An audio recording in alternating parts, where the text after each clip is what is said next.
Good evening. Welcome to the View Up Here. I am your host, Canadian Glenn, and it is August 7th, 2019. And the music ran a little longer because I was pushing out that tweet. Tonight, manufactured outrage for sale or rent with Dave Glover of The Drive Home on Northumberland, 89.7 FM. Part 2 of our conversation today. Outrages for sale or rent to any group that can afford to have it manufactured. There certainly is no shortage of what would be the manufacturers themselves. Messaging campaigns are part of every industry, including politics.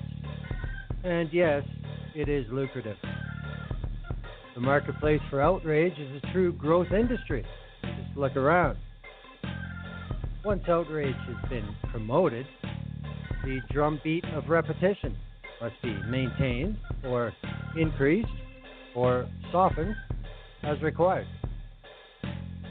Now, of course, if you're being told that some issue is unacceptable, there will surely be a hollow alternative you will be encouraged to consume. That activity generates the monthly billing cycle. Now, it's said every time without fail, but in 2019, this is a valid statement. Canada has never seen a federal election like this one in October will be. Political parties have more opportunity and methods to influence you and solicit you for money than they ever have before. The backstop against large-funded political action committees in Canada has taken new permissive form. There's just too much to be exploited to not join most of the so-called liberal democracies in letting money and ideology have full access to the system. Right at the head of that line is legacy corporate media to offer their assistance for a price, because as we all know by now, infotainment pays much better than journalism. Scandals are made. Cabinet integrity, fundraising, state visits, court cases. Is this anything new? No, but it used to be that a scandal actually was a scandal. That's still possible, but it may also be a scheduled release event timeline with a planned purpose. Welcome to the show, Dave. Hey, welcome, man. How you doing? Nice to talk to you again. Yeah, it's been a whole few hours. It's been a little while, yeah. So the listeners, I guess if they've followed your tweets all day, they know that we did our first hour this afternoon, and really it was just a setup for all of the things you talked about. There was a really interesting article actually in the CBC yesterday, I guess it was, mysterious political robo-texts, maybe the start of a new era of third-party advertising. Here, I mean, this pretty much is an introductory outline for the layperson. It really is just it's not even the tip of the iceberg, though. You know, this what was poking out of the water before the Titanic hit the iceberg. Well, this was that thing that was seen off in the distance, and we figured, oh, that's not that big a deal. We'll just go around that, and it's not working out that way. Well, and I mean, the thing. I honestly, I think it's the donors that are saying, "Oh, okay, so they've put all these roadblocks in place. Let's figure out a way around it," and they have. They've managed to nuance their way through it. So, I mean, I don't know how they're doing it. They're not revealing who their funders are, and apparently they don't have to. I don't know if they do or don't. The Elections Act was pretty clear that they do, that they can't take any funding from anyone outside of the country to fund their operations or anything like that. But I mean, and again, it doesn't. You know, your point should be noted for the listener. I mean, the reality is, it doesn't matter what side of the spectrum you're on here. You know, everybody's now getting involved in this notion. That okay, well, the parties are only locked in a certain way. Citizens can only donate so much. How can we get around it? Well, I think one of the big issues is, I mean, you know, there was a lot of noise at the time made about C-76, the amendments to the Election Act, which removed a lot of old C-23, the Unfair Election Act, from our good friend Skippy Polyev. But those focused on voting and access to voting. They didn't focus on the money side. They didn't change a whole lot on the money side. And they actually, by making these hard limits for certain periods, we have the writ period, we have the pre-writ period, which we're in now, and then before that was another period with no actual deadlines on it. It's just everything before this date is called this. And there are a couple of big... Well, there's a couple of big outs in this law. There's a couple big outs. And third parties can not have to worry about their spending limits if they use what's being called this fair issue clause. And as long as you don't name a party, a candidate, or anything officially connected to the system, if you just want to talk about an issue and get your opinion on it across, you can spend as much money as you can find. Yeah, that's right. I mean, we've seen Unifor. Unifor's used this already to good effect, but there will be darker stuff coming. Well, Lead now did it in the last election, but we saw in the lead up to the provincial elections, both in Alberta and in Ontario, just how important it was to be able to advertise on an issues basis specifically, because that's what they were doing. Rather than targeting people on, this party, or this candidate, or that candidate, they were looking at specific issues where they knew they could get people. We talked about it earlier today when we were talking about the pro-choice, anti-choice movements. But all of that, education funding, the sexual education in Ontario, funding for after-school groups, and look at what's happening in Alberta again with the gay straight alliance clubs. And I mean, it's it's a very bizarre situation where you've got groups now, and again, who's funding these people, right? It's the same old players, and apparently now there's no limit to donations to third-party groups. Those limits don't exist for third parties, so the new rules are different. Some third-party groups spend widespread advertising pre-writ, of course, which they've been doing. We've been watching all of this. We've been seeing this on Twitter. This is happening right now in real time, Glenn. Well, that is the advantage of having the money to pay for the ability to use all the new tools that are available. If you go back 4 years, 5 years, the Conservatives have, you blah, blah, blah, click here, blah, blah, blah, click here. And it was to get your IP and maybe your MAC address and whatever else you're willing to give up, and you're now in their system. And as we know, it's all about data. It doesn't matter if you're trying to sell paint, a car, a loaf of bread, or a political party. The basics are all the same now for everybody. You have to have data on who your customer base is. That's it. Well, even if you look at, you look at the Sims, for instance. That's like everyone in Canada has heard of the Sims, the conservative database. And with Sims, I mean, even that was a perfect tool for them because it was able to categorize people as pro or non-pro, right? So if they called you and you weren't a supporter, you went in one list. If they called you and you were a supporter, you went in another list. And so they use those different lists for different things. They then be able to weaponize this data, right? So doing things like the robocalls where they're directing people to the wrong, polling station, or doing a whole bunch of other things. The problem is, I don't know if we even talked about this before. You and I maybe between ourselves have talked about this idea. I mean, in Australia now, they have mandatory voting. We don't have mandatory voting in this country. So what we see is a system where you can either get your supporters to support you, work really hard, and make sure they get out and vote, but you also want to identify the people that don't support you to either discourage them from voting or feeding them a bunch of crap, right? So, you don't try and woo supporters. The idea of bringing people to your team, even the Liberals say, well, we're going to run a clean campaign. We're not going to get negative. you can't help but get negative. You have to respond, right? I mean, look what's happening with Raul Castro today, because he put out that list of Trump donors, and everyone made all these accusations towards him. But I mean, that is a Tea Party Republican political tactic. They do that all the time. So the GOP are all upset because the Democrats are starting to act like Tea Republicans. And here in Canada, the Conservatives are all upset because the Liberals and NDP and Greens are all starting to act like Conservatives in terms of their the way they run their campaigns. Well, you have to. If that's how you have to do it now, then that's how you have to do it. But which means for the voter, they're even more disenfranchised, if you ask me. Well, I mean, I can remember when I was involved with party politics, which is back now a decade. At that point in time, the tactics were basically the same that they are today.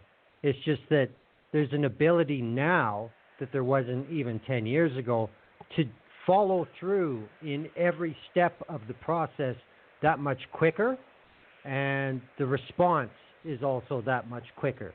Because, say, 10 years ago, you could do a door-to-door, and you could get a 50-50 rate of yes and maybe, and 50% no, beat it. That's fine. You had the results, but then you had to get them into the system, and then people had to be able to see them.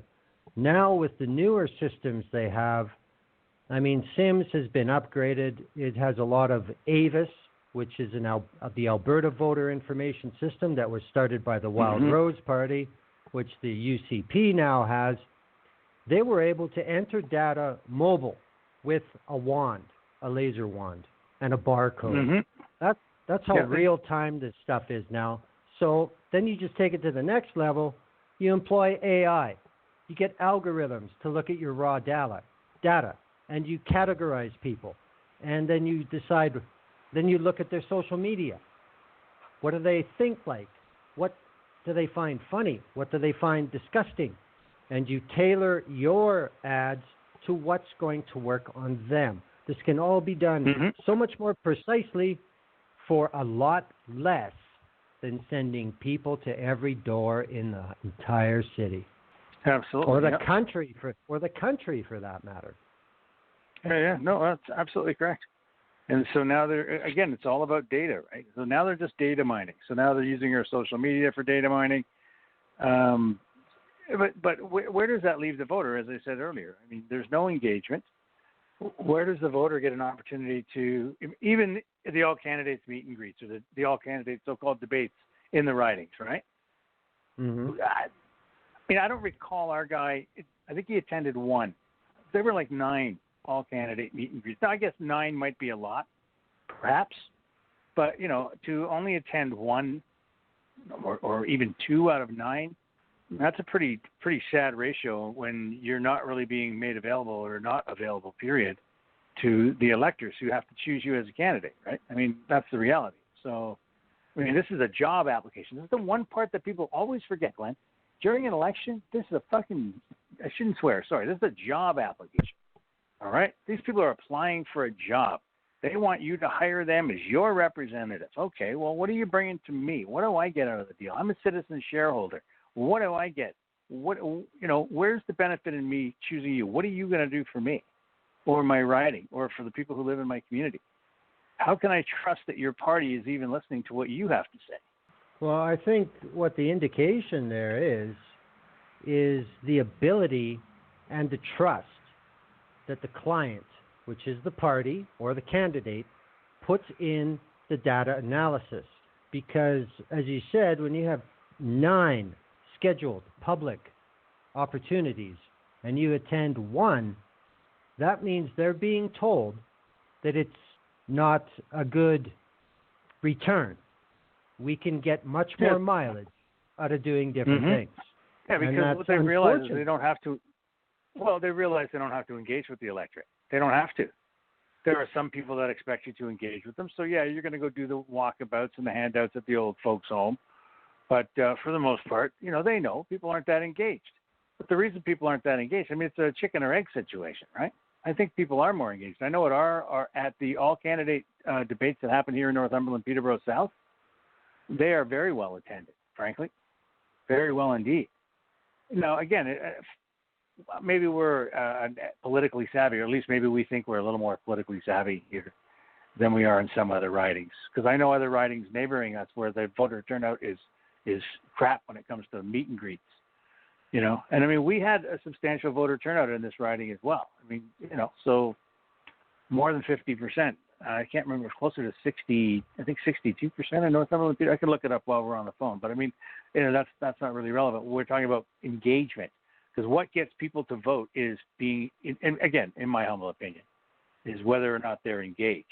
And we have a system right now where it's to the party's advantage, especially some parties, it's to their advantage for people to be less engaged, to not participate, to simply not vote. You know, when more people show up, conservatives tend to lose. When more people do vote, liberals tend to win. So you'd think, and I don't know why they don't appear to be doing this, but you'd think that they would be doing their damnedest to try and get people to support them. But, you know, diehard conservatives are going to vote conservative no matter what. They always will. That's just the way it is. And, you know, we don't appear to have a system where we have diehard anything. There are no other diehards. I think diehards are conservatives. There are no diehard liberals that I've ever met. I've never met a diehard New Democrat. I've never met a diehard Green Party member. Those people, for whatever reason, those voters all think with their heads, which is great. Don't get me wrong. By the same token, you know, when you have one block of people who will always vote no matter, their guy could, you know, high stick somebody in a back park shinny game and they don't care. You know what I mean? Like, they don't care. They're conservative. Well, I kind of compare it, like when you were talking earlier about, you know, if it's a safe riding or if it's, you know, another circumstance, you know, especially here in Alberta, traffic cones win for the Conservatives. It doesn't really matter. But the other thing I thought of, this is just like domestic airlines. You know, it's just like having to deal with WestJet and Air Canada. They basically have a captured market, just like the political parties have a captured market. There are some rules in the background. They, you know, generally stick to them. They're very good at risk management because that will cost them money. But as far as customer service or complying with contracts, nah, they're not too big on that because what are you going to do about it? You know, I mean, look this year when the so-called Passenger Bill of Rights came out, and immediately we're hearing, oh, well, it may not be, you know, they may not have to stick to that for another year. Like, what are you talking about? Is it law or not? Follow it. And it doesn't matter who's in power in Ottawa. We get the same thing because we're looking at the Liberals or the Conservatives. And they are big political machines, and they survive on money. Yeah, but we're also looking at what they want us to look at. They're, you know, this is the other thing too, right? And I was reading an article in the Zoomer earlier today, believe it or not, and which is a great magazine sometimes. And they were saying, you know, even the mainstream media has to admit some liability for this too, right? I mean, look at the manufactured outrage. I mean, look at the Mark Norman issue, okay? The bottom line is the Conservatives, okay, decided to issue a contract during the writ period of the last federal election. The contract was negotiated during the writ period. The Vice Admiral was in the room, involved in the negotiations. He was their contact for Davey, Chantier Davey. That's what was going on there. He was involved. He was with Cabinet. He had signed off from the Prime Minister. All of that's clear. We now know that. Prior to his acquittal, if you will, or the stay of the proceedings, we didn't know that. Now, why didn't we know that? Because apparently those documents were classified by the previous government, and only the previous Prime Minister could lift the classification. Now, again, that's what I understand. I could be incorrect on that. There may be listeners out there going, no, that's not what happened exactly. It's pretty close to, okay? I'm paraphrasing, just for the listeners out there that want to get technical. But there were cabinet ministers who knew, you know, they knew for 3 years. While this entire thing was going on with Mark Norman, they knew for 3 years. They had exculpatory evidence for 3 years They had the documents. The problem for Mark Norman was he believed, perhaps, that he still had the ear of the Prime Minister, that he still had the confidence of the cabinet, even though it was a new Prime Minister and a new cabinet. But given the fact that the contract was written during the writ period and signed, in fact, signed by the government on election day of 2015, okay, of course alarm bells are going to go off with the new government. Doesn't matter who the new government, whether it's liberal, I mean, even the Conservatives. If the Conservatives had just come to power and the previous government had negotiated a secret contract during the writ period and signed it on election day, are you telling me the Conservatives wouldn't have done exactly the same darn thing? Because if you do, I'm saying you're a damn liar. What Norman did was he was under the understanding that he still had cabinet confidence. So he notified Chancellor Davey that the new government was going to look at the contract because it was a little hinky. That's exactly, all of that is public knowledge. That's exactly what happened in this case. So how is that the Liberal government's fault? How are they destroying this guy's career?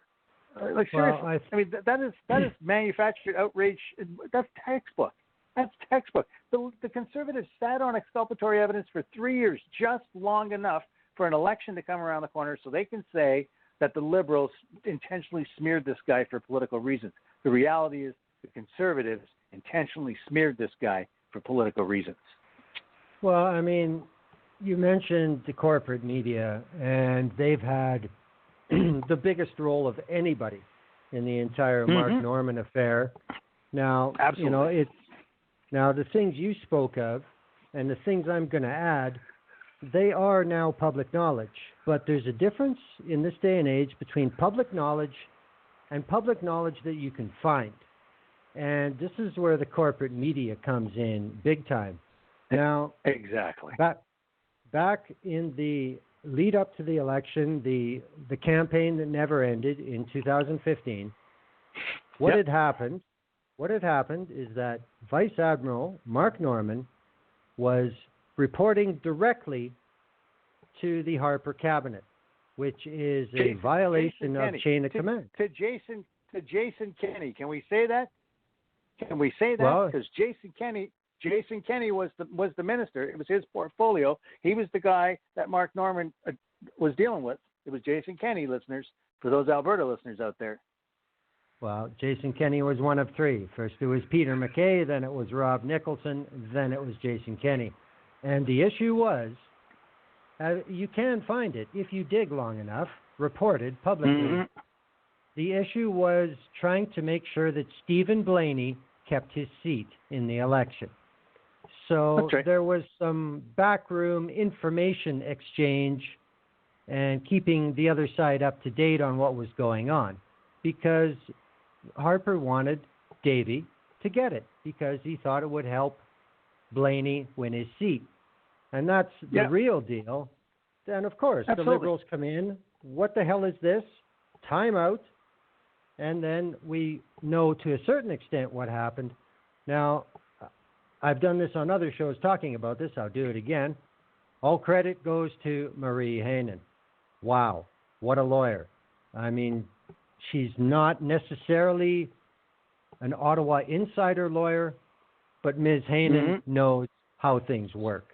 And she stuck to her guns. It took an awfully long time for the process because we have cabinet confidence from a new government and an old government. And this is a massive problem in our system. You know, this is a huge issue. And that's exactly what happened. The Conservative ministers refused to cooperate with waiving their privilege. And they let it run and let it run and let it run. But Ms. Henein figured, no, you can't do this anymore. It's going to come out. So then that's when... From the thing from her perspective, though, I got to say, and again, I could totally agree with what you just said and the assessment there. But the thing from her perspective was, well, why didn't she kept... Even the Conservatives are saying that the federal government hid this information. And Stephen Harper testified, oh, well, there's nothing that I have to release. Everything that needs to be released that I have to has already been released. But that's not true. And we found that out subsequent. So really, the real tip to her is the fact that she said, okay, well, if the Crown doesn't have it, the ministers have it. Because Mark Norman said, well, look, what about McKay? What about this and that? Because she was at the government to provide the documents. The government, I still, to this day, Glenn, I still don't believe the government had those documents. I do not believe the current government of Canada that if the documents do exist, that they are classified somewhere, and that the only way that they were able to get them was because these ministers had copies of their own. Well, I'm going to say that. So because the reality is the Liberal government, there really was no reason for them not to provide everything they needed in this particular case. Because honestly, Glenn, as you and I both eloquently put it, what government, I'm telling you, even the Conservatives, what government upon election wouldn't look at a contract like that and say, hold on, let's slam the brakes on here. Who signs a contract during the caretaker period? Who negotiates a contract worth hundreds of millions of dollars during the caretaker period and then signs it on election day? Hold on a second here. That has to be looked at. So again, I don't care if you're a conservative or you're a New Democrat or you're Green or you're the Communist Party. The reality is you would have looked at that. The Conservatives definitely, Stephen Harper never would have let a contract like that pass, ever. Well, once a government changes, there is a certain amount of documents that are cabinet classified that stay that way for good. That's right. Yes. So it would take the Conservative ministers to move to get that to happen without the government of Canada taking the former government to court in the Supreme Court. That was the alternative if this would not go away. So, yeah, they milked it. They milked it. And the thing is, you're telling me out of all those hill rats, all those hardened journalists who have been there their whole careers, they don't know. Bob Fife, they don't know. They just chose not to do anything about it because, that's right. Hey, we can manufacture a scandal here. They're sitting on stuff. Never mind, the truth is that they're sitting on stuff they can't see. We don't have to tell everybody that part. Well, it's like Donald Rumsfeld said, right? There's stuff we know that we know. There's stuff we know, and there's things we don't know we know. Right.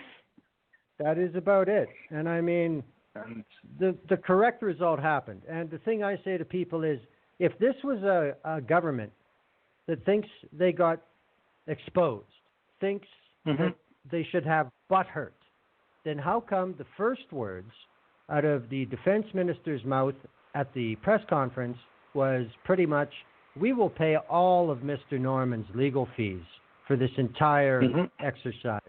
Do you think the Harper government would have done that? I don't. Well, we know they didn't. In similar situations. We know exactly that they not only wouldn't they, we know they haven't, and they didn't.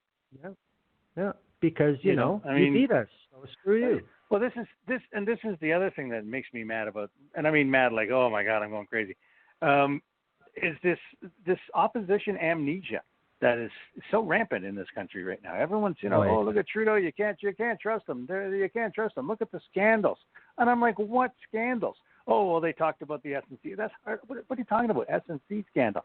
That's not a scandal. That is manufactured outrage. That is a textbook case of manufactured outrage. The Mark Norman case. Oh, what about that scandal? Oh, what about Trudeau's ethics violations? What, for having a hot vacation at a Bahamian family friend's residence? Just because Mary Dawson didn't think they were friends, doesn't mean they weren't friends. And Trudeau paid for that. He paid the fines. But what else is there? I mean, seriously. Okay, well, what about the fisheries thing? Well, what about that? That was all dealt with. Like, everything's been dealt with. The thing about this government, they say, oh, lack of transparency. That's not true. Okay? The thing is, when this government gets called out on things, they follow through. They undergo the investigation. They do. I mean, how many times did the Harper government get called out? The last government, this is why I say opposition amnesia, by the way. The last government got called out at least 80 times. And not once did the government cooperate with the Ethics Commission. Not to such an extent that the Prime Minister, the first Prime Minister, the only Prime Minister in the history of Westminster parliamentary democracy, the only Prime Minister ever to have been found in contempt of Parliament, Canadian Prime Minister Stephen Harper. Okay? So don't tell me that this government isn't transparent and isn't. Look how many investigations they've cooperated with. Okay. Oh, well, they shouldn't be under investigation at all. Well, you're right. And most of those investigations were crap. They found nothing. Even the SNC-Lavalin thing. What happened? What really happened? Well, what happened was they had a meeting. She said she was going to provide a report. She never provided the report. They kept asking her for the report. She didn't like getting harassed about getting the report. She never did give the report. That's what happened. I mean, it's so scandalous. It's freaking communications breakdown at best. Well, the other thing that makes me laugh is, as I said, I mean, there is a lot more out there about what happened with Mark Norman than there was before the proceedings were stopped. It's not being publicized, but yet they don't stop there. The corporate media tries to spin what you now know to be what happened. And this is from May 12th in the Toronto Star, and I'll just give you the title: Norman Case, Another Blow to Canada's Justice System. Now, this is something we talked about off air too. This knocking down institutions bullshit, and people. It's a psychological thing. People automatically think, "Oh wow, our courts are falling apart. What is this government doing wrong?" That's what people think. So this was in the Toronto Star, and it basically goes on to, kind of say, "Oh, gee, look at this. Another big prosecution by the government has to be stopped. Oh, my goodness, what's going on?" And it says, "Time and again, we have seen high-profile prosecutions collapse or defendants decisively acquitted. It is now clear that there are systemic problems that drive these failings, not least of which is the way investigations are prioritized by police agencies like the RCMP." And you get to the end of it, and you think, well, who wrote this? And you get to the end of it. It's written by Jamie Watt. Jamie Watt is the executive chairman of Navigator Limited and a conservative strategist. So even after the fact, they still try and manufacture something that's wrong. Yeah, that's right. Well, so now here's what you have to do, which is sad. Now you got to look at the headline and go, okay, that's there's some hyperbole in that. Let's skip down to the bottom and see who wrote it, because you have to check your source, and then it's not so easy as let's just open the paper and read it. Those days are gone. I want to commend the news team at my radio station. I really do.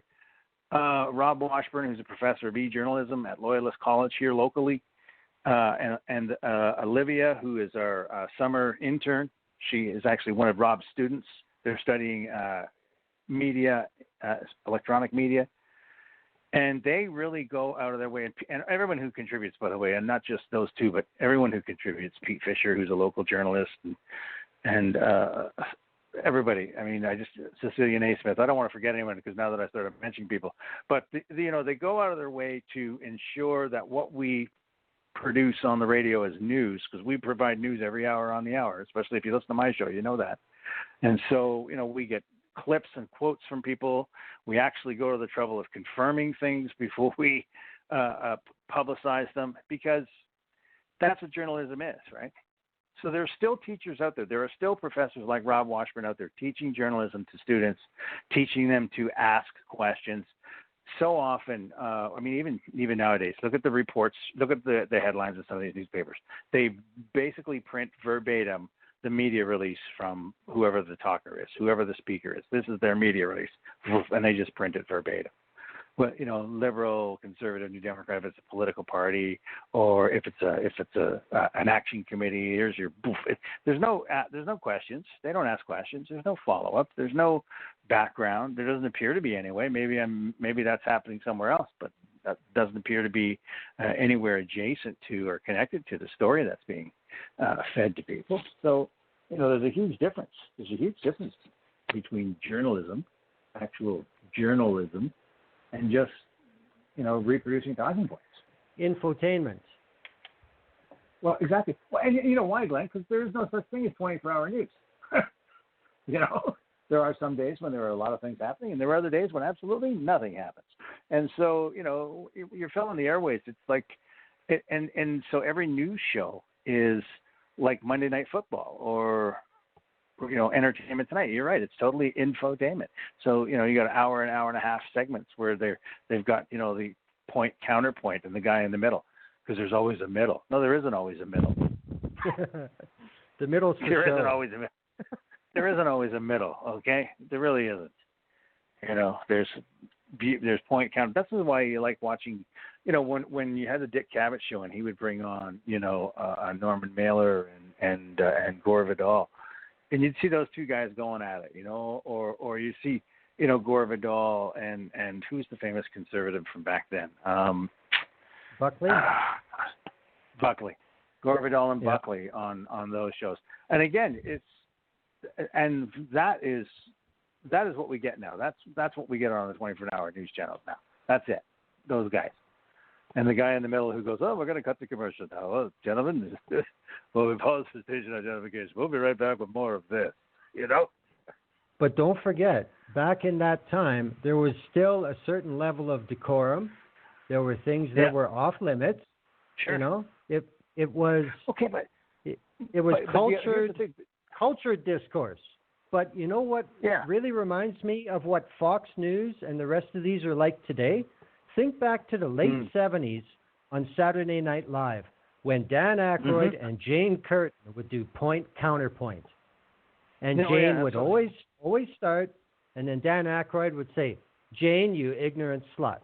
And that's exactly what the conservative news cycle is like today. For real. Yeah, not pretty comedy. much. It sure seems that way. Sure, that's what blows me away. That's what kills me. It's acceptable reality. Well, and here's the thing. What's the name of that? There's a movie on Netflix right now. I can't remember the guy's name. Maybe it's not on Netflix. It's not one of those streaming channels anyway. Russell Crowe plays the guy. I can't even remember his name. But the big famous guy who, the guy created CNN and Fox News. He said, "Look, the reality is you don't have to get everybody. Not everybody has to watch. Just find your market. There's 300 million people out there. There's 200 million of them have a television set. So, find your 65 million people and then just cater to them. So just write news for them, just present and broadcasting for them. Just give them talk shows and pander, because who cares, right? And so, that's ultimately what we're getting, right? That's what it is. That's why shows like what you and I do every day, are they're rare. They're few and far between. You get these other guys. Everyone's got. You hear these other talk shows. Oh, there's lots of talk shows out there. Yeah, but honestly, the only agenda I have is, and frankly, this is honestly my only agenda is to help people, be aware, be educated, and don't just follow along like lemmings. Because sure, there's a lot of great things that are going on. Absolutely, and I talk about that on my show every day as well. But in the 3 hours that I do my show, I read the headlines mostly and dissect them, and break them down and try and cut through the crap. It's like it's an exercise that I did in public school, actually. Well, actually, I come back to the same point, and maybe it's because of how much I've looked into people like Luntz in the States, and the way they like to operate, shall we say, and politics is just another product, plain and simple. Oh, absolutely, it's it's the most important product in your life in the long run, but when you're being sold that product, it's sold to you the way other things are sold to you, because numbers talk. And it's unfortunate. It's dehumanized. I think the dehumanization of democracy seems like such an oxymoron to say. But when you have candidates that don't bother to show up to meet people, when you have leaders that will refuse to go on a debate because it's the wrong day of the week, when this stuff happens, when they're allowed to remove the human part of democracy, then what happens? You understand why people lose trust, because we're all human. So what exactly is so endearing about what you're trying to sell me? You know, I mean, that worked very well for the Liberals in 2015. They cornered the market for the election with the warm fuzzies. And that's a big deal, much bigger than anybody's going to write about in a newspaper, because in the back rooms of all the parties, they all know how important that was. And you can tell with the Conservatives, they're not going for fuzzies, they're going for cold shoves. They're going for group hugs of fear. That's their tactic. And you have to admit, if that's what you're selling, they're doing a pretty good job of it. It's just that it's one of those things, you know, it's like, say you're trying to sell a Lotta. There are about this many people who had a Lotta and it lasted 20 years. And then there's this much, much bigger group that had a Lotta for 6 weeks and it died, you know? So it's about and the ones knowing that died, your market. Told more people. Yeah. The ones who had one that died told more people. You know what, though? It goes to the point you made earlier. You raised an interesting point earlier about how they change the way the narrative is driven, right? So even a good story can be turned into a bad story, right? Yes. Oh, yeah. Trudeau helps a man down. I've got a picture of Trudeau helping a guy down the stairs in a wheelchair, because the escalator's broken, right? So that's a pretty good headline, right? If you got that picture, Trudeau helping a guy down the stairs in a wheelchair. So how do you sell that? Well, you can sell it one of two ways. Prime Minister helps a man down the stairs in a wheelchair, or federal government infrastructure cuts cause escalator breakdown, force Prime Minister to help poor Canadian. You know what I mean? Like, there's all kinds of ways of spinning this story. But you made the point earlier, about undermining public institutions, right?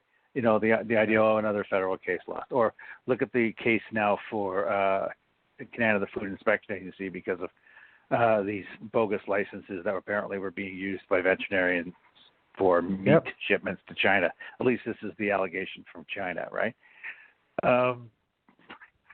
How is that, again, the Prime Minister's fault? I have to ask this, right? And so really the goal is to undermine the institution. So if we can get people, that's where the mistrust comes from, right?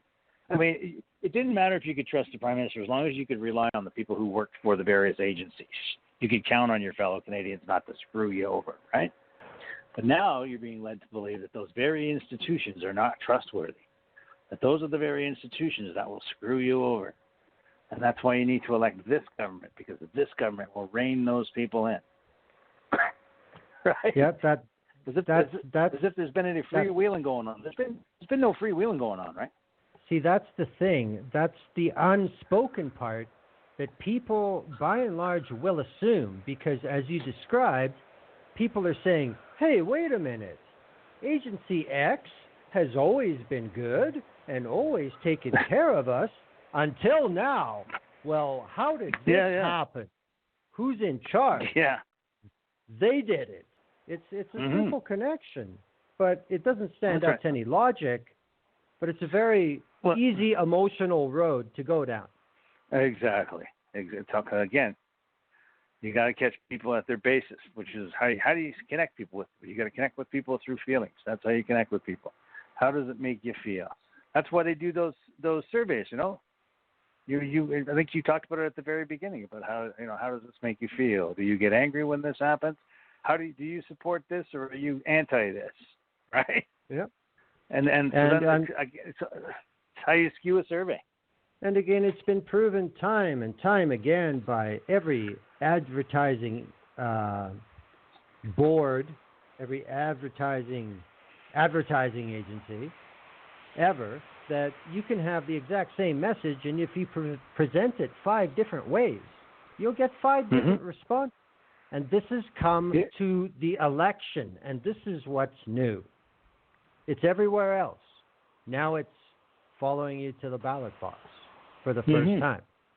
Well, yeah, because again, it's I think the real difference in this country, and I think as opposed to the U.S., and why it works better there than it does here, particularly, at least so far, is that because of our parliamentary democracy, right, it really comes down to how many people can win a seat. So now what they're doing is targeting specific ridings, spending their money in certain ridings, which is even worse than what we talked about earlier, which was not engaging voters, right? So if they believe that they need to get voters in this particular riding or this particular area, so now they're focusing all of their money and attention on that rather than the broader benefit of the various members. I mean, how many members of parliament are there now? 300 and how many? I can't remember. I can't even remember how many members of parliament there are. 338. Yeah. So, they're not focusing on 338 ridings. They're just focusing on the majority of them and the ones, look at what Denise Batters was saying. Don't think she's not stupid. They were talking, how many ridings did they say they lost by 70 votes? Those are the ridings they're focusing on this time around. They're focusing on the ridings that were close. So even if they were a close win, they still need to make a stronger win there. But they can't go on their record, right? Because they don't have a record to stand on. And they don't want people to talk about the previous government, because that's why the opposition amnesia is so important. So all they can do is try and attack the prime minister with this manufactured outrage, which, as we have already said, the media is more than happy to play along with. So, it's so the left really, if you will, the left or the government has to come up with a way of selling what's really happening in the country. And here's the other issue, Glenn, and you and I spoke about this. I don't know if you have a break or anything coming up, but here's the issue is, lowest unemployment in Canadian history, in recorded Canadian history rather, more people working than ever in Canada. What about the people what about the spice rack workers, man? What about the people who are being left to work here and there, the contract workers, the part-time workers, the guys who get so many hours this day and maybe none the next day? They don't have a pension plan. They don't have benefits.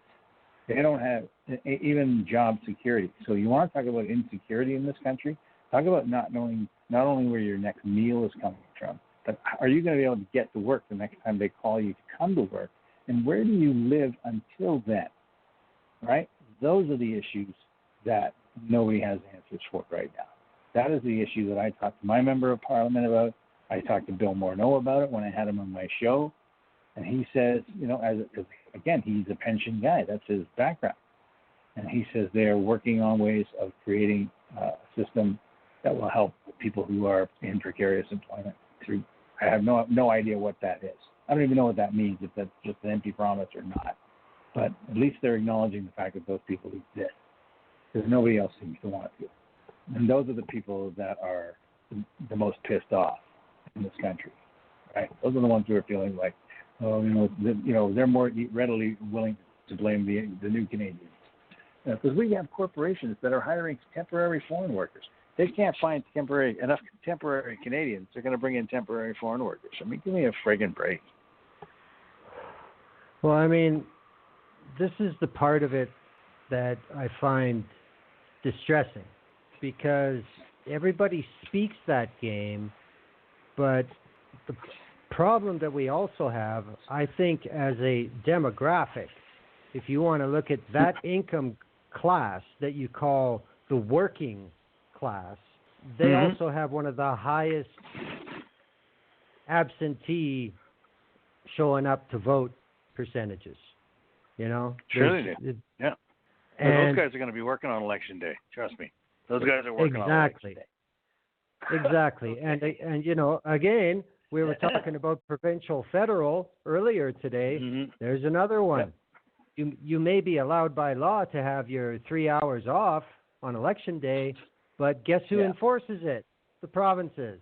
Exactly. So if the Liberals favored to win in your riding and you live in a conservative province, well, maybe there's no inspectors around that day or whatever. Yeah, that's right. There's just a million ways to go about it. Well, that's what I'm saying, though, right? I mean, so you can disenfranchise those people through other ways. However, if we had mandatory voting, as we discussed earlier, people were obliged to participate. We should. I think voting day should be a national holiday. Personally, I think it should be a day off. It should be a paid day off. You get paid to go to vote. Plus, I think we should bring back the per vote subsidy. But as far as the day off, you need to have that day off. Give the people a day off. They can go to vote. They can do whatever the hell the rest of then, and you make it mandatory. You have to vote. We'll give you the day off. We'll give you a paid day off, but you have to vote. Because here's the thing. We talked about this. I think we talked about this earlier. Maybe I'm just trying to remember what we talked about earlier today. But if you are obliged to vote, then the parties have to try and get you to vote for them, right? They have to encourage you to support you there. So now they have to come up with policy ideas. Now they have to come up with a reason why you should vote for them. Because right now in our system, all they have to do is convince you not to vote for those guys, right? And if you vote for us, great, but don't vote for those guys. They're crap. They're the worst thing since, hellfire. They're a cheap car from the 1970s. Don't vote for them. They're terrible, terrible, terrible people. Vote for us or just don't vote. It's safer that way. Right? Now, if you're obliged to vote, because they don't have to put out any policies. Look at Doug Ford, got elected with no policy platform. What was Jason Kenney's platform? Did you guys even get one? But it got edited twice overnight on two separate occasions during the campaign. I honestly still say we didn't really get a platform. We got a bunch of bumper sticker slogans, some speeches in public that were never actually supported, because if they were, we'd still have the basic income program going right now, which was killed almost immediately. There was no policy platform. The whole thing was anti-win, and frankly, I think people are starting to miss it. Well, I think what people are finding is the alternative is worse. So, exactly. But I mean, even something like that. Imagine if the Ford government would have come in and, not being a bunch of poor winners right off the bat, had not had the Politburo-like standing ovations in the chamber, had not been fascists and thrown the public out of the chamber so many times and so quickly. Imagine if they just would have been kind of like Pallister in Manitoba, where we just shut up. There's nothing going on. There's nothing to see. We got nothing to say. We're getting all our business done, but we're not making noise about it. Mm-hmm. If Ford would have been the hatchet man he is, but without all the terrible, terrible self-inflicted damage from him and McLeod and Lecce and all these guys, and you got Rickford leaving so quick after they get in. I mean, these are all self-inflicted wounds. If Doug Ford would have set up a government like Stephen Harper, people wouldn't be missing Kathleen Wynne nearly as much as they are. See, this is the thing. The Ford government is so incompetent that the corporate press has to make a big deal out of it. Yeah, well, see, his problem is his mistakes. He has to own them. He wasn't smart enough to figure out a way to blame the previous government for any of his foibles. I mean, when you come in and cut corporate taxes on day one, and that costs $5 billion. I mean, think about this. They call them the tax and spend liberals, right? They always do. Is Trudeau a tax and spend liberal? But what does this guy do? It's a $5 billion cut to provincial coffers. Now, I don't care if you took $5 billion and wasted it on a public project, or you gave $5 billion back to the corporations. It's not money well spent. That's not money well spent. That's money going right into the profit margins and the coffers of the multinational corporations who are getting benefits for doing what? For doing what exactly? They're not hiring people. They're not bringing people on full time. They're not supporting unions. They're not supporting organized labor. They don't care about their friggin' workers. So why are the citizen taxpayers, the citizen shareholders of the province of Ontario, giving these corporate schmucks a break? Why? Well, because Doug Ford wanted to. Well, that cost the province $5 billion. $5 billion, Glenn. Yeah. That's but see, that's the difference here. The corporate tax cut here over 4 years will cost $5 billion, I think. So, and you're talking about 1 year in Ontario. It was immediate. That was a cut. Done.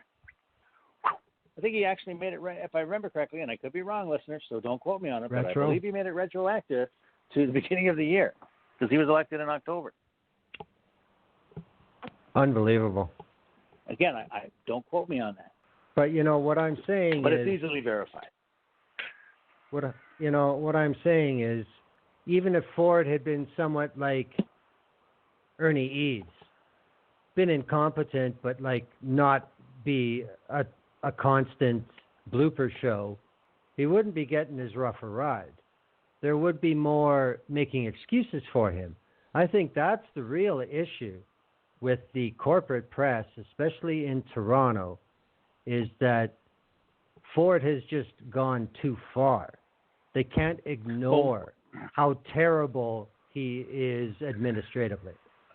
Once he threatened to invoke the notwithstanding clause, that was it.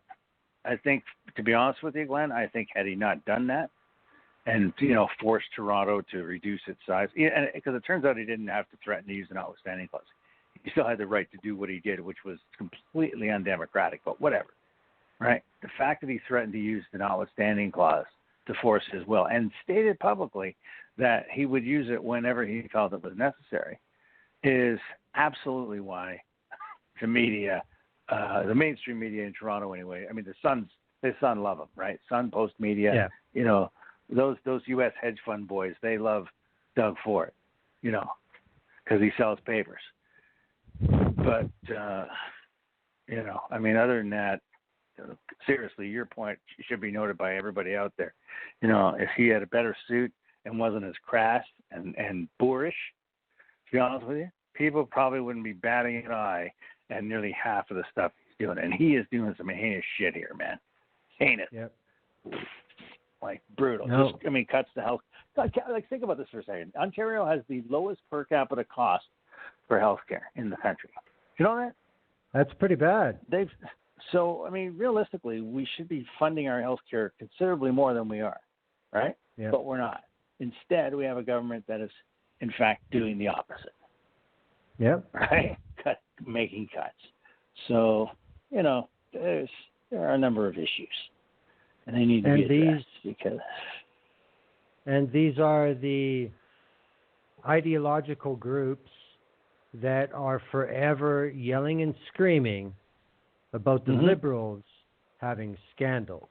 Yeah. Let's just get that straight. I lovingly refer to them as the Glass House Brigade. This narrative. I mean, when this really started, say back in 2015 in the United States, and everybody said, "No, this can't just keep going. This has got to end. This doesn't make any sense. This has got to end." And then within about 6 weeks, you couldn't have a 24-hour news channel on that didn't have Donald Trump on it. It was impossible. Mm-hmm. So they said it was impossible, and then they themselves made sure it was possible. You mentioned before you're not sure why Canada is behind in that manner. I think it's more just it's a market thing. I mean, no, it's not that I said it. No, I just said it's very different here as a result because of the way we are elected, because of the way our members of parliament are elected, and because of the way our prime minister is chosen. Right? We don't elect our prime minister. The fact that the prime minister has decided to wield so much power from his office really does. John Turner is probably losing his shit over what's happening with the PMO. I mean, of all prime ministers, past, whatever. Because, say what you will about John Turner, he still believed that Parliament should be paramount, that the Prime Minister's office had to bow to the will of Parliament. Yep. And it's completely the other way around. Parliament should be paramount. My member of Parliament, what is the term? He's the first among equals. That's supposed to be that's the role of the Prime Minister. He's a member of Parliament like every one of these other jokers. He's a member of Parliament. He is answerable. And that's the way Parliament should be, but it's not. And it's because of prime ministers like even Prime Minister Elliott Trudeau himself and Jean Chrétien and Brian Mulroney, and Stephen Harper in particular, now this guy, putting more power essentially into the hands of the PMO. And frankly, the PMO are not elected. That's not their role. Prime Minister's office is not. That's not their job. They're not. The Prime Minister doesn't have a cabinet. Outside of the cabinet, right? And I think that is a problem. Well, the way I look at it is the Prime Minister's office has gone from the Girl Friday pool to the Praetorian Guard. And the way government has evolved with the way fundamental laws are written, which govern how the ministries do their business, it has created a steeper pyramid in what goes down and who says it can go down. I mean, this is as old as time itself. Once you change a leader, the leader gets the rules that the last guy had that abused them. And leaders don't give rules back. They just don't. No, they don't. No. They don't. They absolutely It doesn't matter who they are. It doesn't matter who they are. They don't. So, well, why would they? Well, I mean, really, why would they, right? They should, ethically speaking, absolutely. But, I mean, come on. But this is the difference. No, this is the difference. When you look at it from representing the citizens, yes, you should. But when you look at it from a party political view, there's no goddamn way I'm giving them up. Exactly. That's the difference. Party politics. But again, this is because this goes back to the issue of being too much power in the office of the Prime Minister itself. The PMO. When you have again, a good example of that is the Lavalin affair. Okay, even though what happened there was crap, it was just internal communications and conversations between internal workings. It really is. Let's face it. The fact that the PMO felt the need to get involved on behalf of the we're on behalf of the Prime Minister. Yes, no, you're not. You don't speak for the Prime Minister. Sorry, you don't. The Prime Minister speaks for the Prime Minister. I'm his communications person. Well, then, bring me a letter signed by him, because I'm not really interested in talking to you. Right? And so I can understand why the minister may have said, whatever. Because, I mean, come on. Now, sure, is that against protocol? Absolutely. The guy speaks for the Prime Minister. It's his job. Yeah, but the cabinet doesn't work for the Prime Minister's staff. The cabinet works for the people of Canada. They may be appointed by the Prime Minister, but they don't work for the Prime Minister. They work for the people of Canada. That's the role of a cabinet minister. But again, right? The way the laws, the rules of how the Privy Council works and who can delegate what has changed since the 90s. And there's a lot of talk. The old reliable Anne McClellan came back to do another study on the separation of the Minister of Justice and the Attorney General, which has been done in other Westminster countries. It seems to be working out. I'm in favor of it if it makes sense. But there's also the issue of the three different jobs Michael Wernick had at the same time. And and that only happened in the 90s. I mean, Michael Wernick, in his role, was the clerk of the Privy Council. So he's the administrator of cabinet. He makes sure everybody signs this, and then you sign it, and then the Prime Minister, all that shit. That's one of his jobs. That's right. His second job is the clerk of the civil service. So he is the top civil servant in the country. So on paper, he outranks every deputy minister, everybody who works for the government. He's their boss.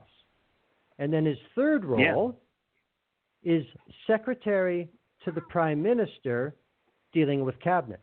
So this is the issue. If Michael Wernick phones you on the phone, when can you ever be sure if he's speaking in his role as the Prime Minister's right hand, cabinet, or as the boss of everybody who works for the government?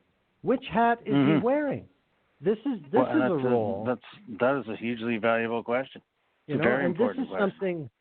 This is a one position in the whole system, in my opinion, that has too much authority. And Michael Wernick said himself, this is too much. This isn't right. Because he said he came very close sometimes to almost screwing his left hand with his right hand, because what made sense in this role, when you put on the other hat, it's like, no, you're not doing that. Hang on. And this is the issue. Now, the difference between this government is they basically follow the manual. If this was the Harper government and something like this so-called scandal happened with the Minister of Justice, it would have never hit the light of day. No, never. Somebody would have got shuffled. Nothing would have been said. Emperor said, quit. Emperor said, quit fucking around. So, again. No, absolutely, man. No, you're right, 100%. But there's no reference to any other point in Canadian history. There's no reference to anything. It's just laser on this constructed, possible misdeeds that we can get mileage out of. That's it. Okay, but again, though, I mean, I still assert that there were no misdeeds. That's my whole belief is there were absolutely no misdeeds. I mean, even if you listen to Jody Wilson-Rayboux's testimony, even if she says there's more to be disclosed, I don't care if she was contacted 1,000 times. She said on September 17th that she would review her decision regarding the deferred prosecution agreement. She said she would do so at the Prime Minister's request because, as the Prime Minister said, he was a member of Parliament too and represented a riding in Quebec in Papineau, so he would have to explain to his constituents how the decision was arrived at. I believe that's almost verbatim what she said. She said at that point, Glenn, that she would do that. And she would provide a report back to him. That's what she said on September 17th. She was shuffled February 1st, if I remember correctly. Or is that when she quit? Shortly thereafter, she quit anyway. But the reality is between those times, September 17th, and the time she was shuffled and subsequently left cabinet, she never provided the review and or report. Why didn't she do that, Glenn? That's the real issue at the heart for me, okay? Because the Prime Minister said, look, whether you give a DPA or not, I have to explain to my constituents. Now, I've had people say to me, no, he wouldn't. He would have just had to have her say why she made the decision she did. And I've had other people say, well, it wasn't her role to do that anyway. It was. It was because of a very sensitive issue. First of all, the Conservatives decided to make a deferred prosecution agreement a political weapon. That was of the volley fired by the Conservatives first, even before this so-called pressure leak by Bob Fife was reported. All right? Conservatives were already talking about the SNC, that Lavalin, and getting a DPA. And then all of a sudden this exploded. The reality is SNC Lavalin, frankly, in my humble opinion, and probably in the opinion of most legal experts out there, I'm not a lawyer, all right? I'm not even a legal scholar. I'm a layperson who can read. And, the reality is they have a past history of infractions. It is a consistent structural issue within the company. They've had numerous board iterations and numerous infractions with various board iterations. There would be nothing for the Canadian government to be able to assume that this current board formation would not fall into exactly the same pattern. It was a cultural practice within the company, pretty clear. It still is. So no, under those terms, would they qualify for a deferred prosecution agreement? Now, again, that is the standard. But here's the thing, Glenn. It is the very first ever DPA in Canadian corporate history. So because of the precedent, the Prime Minister would have had to explain to his constituents, to his caucus, and frankly, to the opposition, why the government decided either yay or nay on a DPA. Well, the issue of requiring the minister to brief on the specifics of the decision, any member of parliament for an effective riding has that right. That That's right. is a function being a member of parliament. But that's right. there were misdeeds, but they were all by the former Minister of Justice, Attorney General, in my opinion. She was the one. I'm not even going to look at. No, she put herself in a position. She put herself there to be fired because she did things she should not have done. And the other big factor for me is the Shawcross principle is there. You didn't invoke it. So you didn't invoke it. That's the end of the story there. But as far as who did what, I mean, the clerk of the public service asked the Deputy Minister of Justice to make a report on what would happen with one and without one. The legal opinion of the department. And the chief of the civil service asked the deputy minister to send that to the clerk of the Privy Council.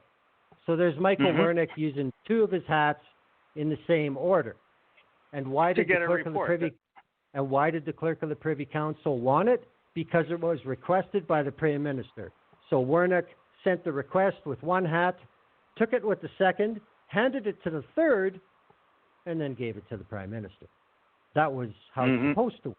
The minister told the deputy minister not to send the report. Yes. That's a fireable offense right there. Yep. Well, and this is the other thing. And that's what would have happened in Harper's government. Well, yeah, and it would have happened immediately. And nobody would have known about it. She would have just been sacked. Same thing would have happened to her as happened to Elena Georges. Yep. Those people just disappear. They get tossed right under the bus, but not only tossed under the bus, but brutally demonized, outed as some kind of a radical, some kind of a untrustworthy. There would have been total destruction. And of course, someone apparently the Liberals attempted to do that with Jody Wilson-Raybould and subsequently Jane Philpott. But I don't even believe that happened. I don't believe. Why would the Liberals do that? What would they have to gain, right? I mean, all of the attacks against Jody Wilson-Raybould that have been attributed to the Liberals, in my humble opinion, are bullshit. There's no political gain for them to do any of that. Yeah. There really isn't. It doesn't make them look good even remotely, and it just helps the opposition. So why would they do that? I mean, really, seriously. So for anyone to say to me, even though Lisa Raitt, yes, they immediately attacked her. Look how they undermined her. A woman that Lisa Raitt herself and her colleagues were calling for the firing of just the November and January prior. So, I mean, she gets fired. These guys should be happy. They were the ones calling for her to be fired in the first place 3, 4, 6 months ago, right? And so she does. Oh, but it's not fair. Oh, it's because the way they got rid of her. Oh, the way they got rid of her. Oh, okay. They didn't fire her the way you wanted her fired. The Speaker of the House cautioned member Lisa Raitt for unparliamentary language for calling the Minister of Justice a liar on the record in the House in December before that. That's right. But as soon as she was out of cabinet, oh my God, Saint Jody lives. Yeah. Well, what did she do? I mean, what did she really do, Glenn? What did she do? She refused to provide the Prime Minister with her, because again, the Prime Minister says and has never swayed from the reality that no one ever directed this woman to give a DPA to anybody, not to SNC Lavalin, not to anybody. And, the arguments you get from people out there, like I've had people say to me, look, well, the Department of Public Prosecution didn't have to go to her for their approval. No, they didn't. But my understanding, and again, you can correct me if I'm wrong, Glenn, but the way I remember it going down is the Crown and SNC's lawyers were negotiating, and SNC's lawyers broached the idea of a DPA. The Crown looked at it and thought it might actually work. And he went to his boss, or she went to her boss, and the boss said, what are you, insane? That's not going to happen. And so they kicked it upstairs for an opinion from the Department of Public Prosecution. The PPSC did, I believe. Now, again, this is how I believe it all landed in Jody Wilson's lap to begin with. And so they went to Jody Wilson-Raybould for a legal opinion as the Attorney General, and she said, well, what do you guys think? And they said, well, we say no. And she goes, okay, then that's what we'll do. That sounds to me like how it went down, Glenn. Now, that doesn't seem to me like somebody who reviewed any legal opinions. They asked her, did you consult with the former Supreme Court Justice on whether or not, because this is a precedent-setting case, right? This is the possibility of the first ever DPA in Canadian history. So if you're going to say no to it, you should at least be able to say why you said no, right? This is the other problem that I think Jody Wilson-Raybould was a less than outstanding Minister of Justice. This is a law, a provision on the government's books that is trying to fit in with every other OECD country who's bringing in the same law so nobody can run from country to country. And if this is our first case for a huge international corporation and we're not going to do it, the rest of our friends in OECD would like to know how we came to this determination. And she couldn't be bothered to write a brief on the position of her ministry. Apparently not. Couldn't be bothered. Apparently not. You're fired. It's like this is the only time. Which is now I have to ask, Glenn, what is your opinion? Because I have no idea why Jane Philpott would have jumped in the boat with her and sailed off to whatever little weird island they sailed off to be independent members of Parliament. Because what is it that the government did that so outraged Jane Philpott? Like, I don't know, because clearly, anyone who tracks the testimony of all the witnesses and the subsequent information that has been leaked knows that what we have just been saying for the last 40 minutes totally tracks. So why is it Jane Philpott decided to jump overboard? Well, only Jane Philpott knows the answer to that. I mean, she's the only one. I mean, if I was to venture a layman's guess or two, I would say there are evenings at the Chateau Laurier that nobody knows about or ever will. There are caucus meetings. There are meetings in the Privy Council. There are one-on-one meetings. There's a lot of things we're never going to know. I mean, the only thing is she made the decision. She owns it. That's it. That's the only thing that we can really get out of it, unless she wants to tell us. Yeah. Well, that's the whole thing. But I'll tell you. Because even as I said, even if the Prime Minister's staff was phoning her all day, every day, no, I want to speak to the Justice Minister. Well, she's in a meeting. Look, put me on hold. I'll wait. Even if people were calling, all they wanted was, frankly, I mean, the conservative spin is, well, they were trying to get her to give the DPA. They wanted her to issue the DPA. No, I don't believe they did, Glenn. I honestly do not believe they did. Maybe I'm naive. Maybe I'm stupid. But, I honestly believe the Prime Minister was pretty clear in September when he said, look, I need you to just provide me with – what was he looking for, really, Glenn? Let's think about it. He's looking for plausible deniability. He wants to be able to say we did everything we could legally. We looked at all of the angles. We decided that given it was a precedent-setting case, that it probably wasn't a good fit at the time. Now, if another company or corporation comes along where they would qualify, then we would definitely review the decisions again. But in this particular case, they simply did not meet the criteria for a deferred prosecution agreement. Well, I see a much simpler, I see a much simpler corporate way out of this situation. If the Minister of Justice had bothered to provide the brief describing why it was decided against, they could have intertwined it with the OECD law. And I can guarantee you that all those office boys at SNC-Lavalin in Papineau in Quebec know all about the OECD law. So if they would have come back and said, see, they match, it's over. We're done. It's that easy. Yeah. So by her not doing anything, it caused problems for the government down to the riding level that they didn't think had to be happening because of one person. That's right. And I think they're right. It was absolutely unnecessary. The entire exercise was unnecessary. And the fact that the whole thing got blown up because a journalist, let's use the phrase, decided to write a story with a salacious headline that said that someone in the Prime Minister's office might have attempted to pressure the then Attorney General to make a positive decision regarding the SNC-Lavalin affair. So again, think about how that is phrased. Think about how that whole sentence is phrased. That someone, again, can you be any more vague, in the Prime Minister's office may have attempted to apply pressure. So how do you, I mean, you either did or you didn't apply pressure, first of all. There's no may have attempted to apply pressure, okay? Unless she's like, well, I'm stoic and I didn't let the pressure bother me.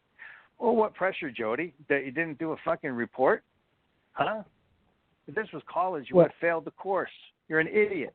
Why didn't you provide the report? And I don't care. And if someone wants to say to me, no, now you're speaking libelous, I don't care. The reality is we, the country, we're still going through it. I mean, the election hasn't even here yet. So it's definitely going to be an election issue. We're still hearing about it. The conservatives constantly, the corrupt liberals, look how they tried to undermine our judicial system. What a pile of friggin' garbage. And why? Because Jody Wilson-Raybould decided she didn't want to issue a friggin' report that she said she would issue on September 17th. So I don't know what her friggin' problem is, but the reason she didn't issue that report is only known to her because she still, to this day, hasn't issued that friggin' report. Well, the thing about this, I mean, you want to come back to how the media, it's impossible to have a scandal now without the media being on board because, as we know from recent past, there are scandals that don't get to bloom because media doesn't want to. And now That's here right. we have the other side here. So, people want to talk about who did what in a cabinet. I want to talk about why it was so damn easy. That's what I want to talk about. Why it was so damn easy to sell this pile of friggin' garbage as a breaking scandal. Why is that so easy in my country and in your country, Glenn? Why was it so easy for Robert Fife and the Globe and Mail and the rest of those folks over at Post Sun Media and Global and all of the rest of those people who jumped in bed with this story? Why was it so easy for them to sell this pile of garbage? That's why I want to. That's the question I have. Because it fits their business model, plain and simple. That's why it fits their business model. But the thing I want to talk about though. You look at what happened. You look at what Wilson-Raybould did in a dual portfolio. Very important. I mean, I will say all the constitutional checks on bills that the Liberals made law now have to be included with the bill, the constitutional impacts of the bill. Her department did very good work on all of those, except for her own bills. But that's a whole other story. But for her to do what she did in that position, if it was the Harper government, she would have never been in cabinet to begin with. No. If they had even a scintilla that she wasn't 100% loyal. Well, I think that's a fair assessment for sure. Yeah, and here's the thing. I mean, how could they even believe she was going to be, if you will, 100% loyal, to use your phrase? I mean, look at who her father is. And I hate to, people are like, oh, I can't believe you're going to bring this up. Look at her father, her husband, their relationships with the not just the federal government, but the federal liberal governments, present and past. And she's running as a liberal. That's questionable in and of itself. But she's a BC liberal, and everyone knows BC liberals are conservatives, basically. So, I mean, I don't understand how, to your point, how she even made it to the possibility page, let alone the appointment page to cabinet. I mean, she wouldn't personally, for me. I mean, I'm sure she's great at what she does, whatever the hell that is. But sorry, I don't think she was even cabinet material to begin with. And that's coming from me, a lay person. So politics. That's how. Politics. Indigenous woman, lawyer, chief. Oh yeah, there's a lot of boxes to check off. If she were loyal, she would be the perfect candidate. But clearly, she has her own agenda. I mean, look at even the way she operated with her directions to crown attorneys and their relationships with regards to the criminal justice system and Indigenous situations. All right? That has to be mentioned. Let's talk about the fact that she let a man sit in prison for an extended period of time that, they had exculpatory evidence to prove he was innocent. Well, I mean, this happened on her watch. Things left on her desk. I mean, look what was left on her desk. And we're worried about SNC-Lavalin. Look what the woman left on her desk. But that's an issue for history, and history is not important to infotainment. Nobody cares about that. You can't make money off of a timeline of accomplishments. There's no catchy headline. There's no meme you can put with that.